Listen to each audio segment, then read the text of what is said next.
Imagine hitting your workout before breakfast on an empty stomach. For some, it's unthinkable. For others, it's a game-changing secret weapon, an expert tip they swear by. But what if I told you that this popular strategy, fasted training, might not be what you think? Are you looking to boost performance, burn more fat, or supercharge your metabolism? Then you've probably heard about working out on an empty stomach. But does it really help you lose weight faster? Is it safe for everyone?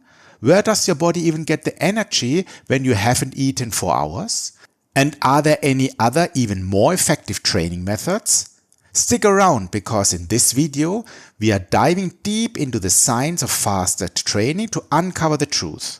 First, let's define what fasted training actually is. Hi, this is Timo from VFS Diet. With my YouTube channel, I aim to provide clear, accurate and scientifically backed information about weight loss, nutrition and a healthy lifestyle.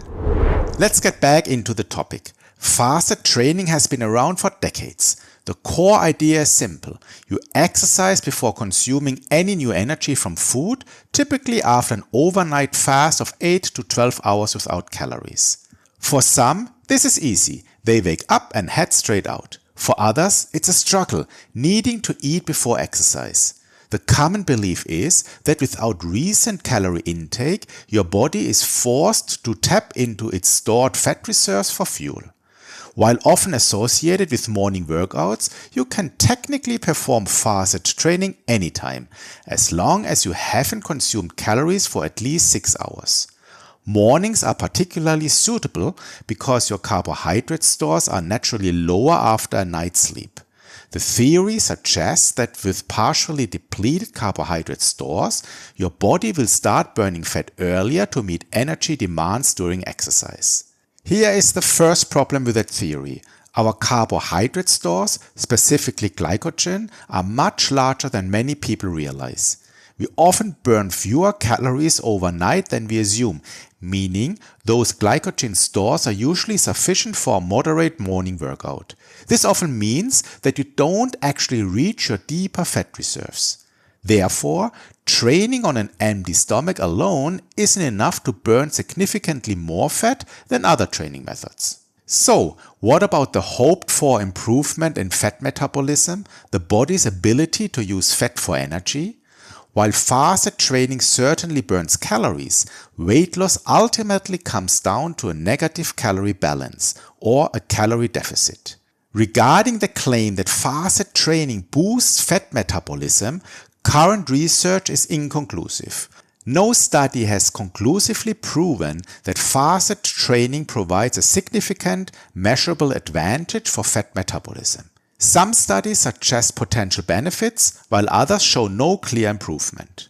On the positive side, fasted training generally doesn't lead to muscle breakdown for energy, at least not if the training isn't too intense or excessively long. For this reason, a sensible fasted workout should ideally last no more than 90 minutes and not involve overly high intensity. Despite potential benefits, there's a real risk of experiencing low blood sugar during fasted training. Initial signs include sweating, a racing heart, paleness, sudden intense hunger, and slight trembling.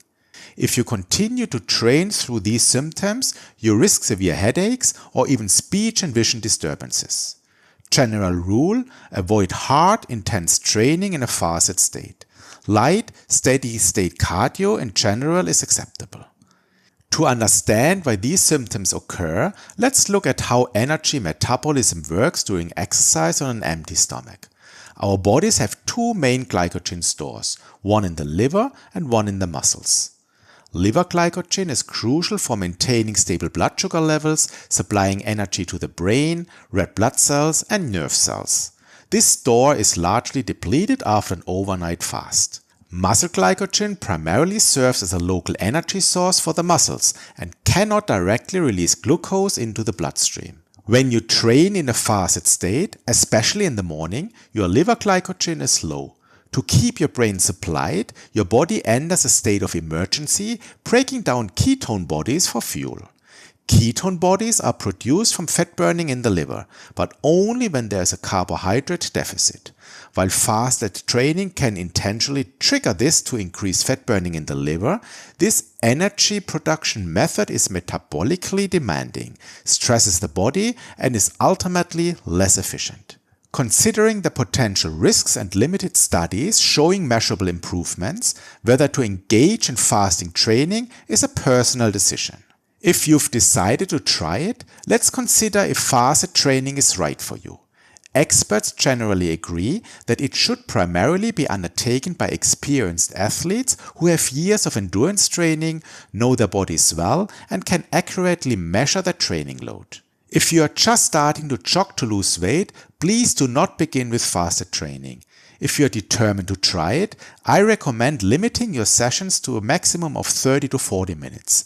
Cycling is a good starting point, as the intensity is easier to control. Above all, listen carefully to your body. Some people have no issues training on an empty stomach. Others can't adapt and feel dizzy or unwell, needing to eat beforehand. In such cases, it's better to listen to your body and choose a training method that works better for you. If you're openly looking for new training methods, high-intensity interval training or HIIT might be a great option, especially if you have limited time during the week. It's highly effective and time efficient. Check out my video, Extreme Fat Burning, the 3 best workouts to lose fat fast, for more details on that.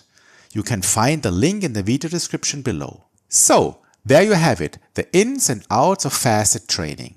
While it might sound appealing for quick results, the science suggests it's not a one-size-fits-all solution and comes with its own set of considerations and risks. Always prioritize listening to your body and choosing a training approach that supports your long-term health and fitness goals. If you found this video helpful, please subscribe for more weight loss, diet and fitness insights.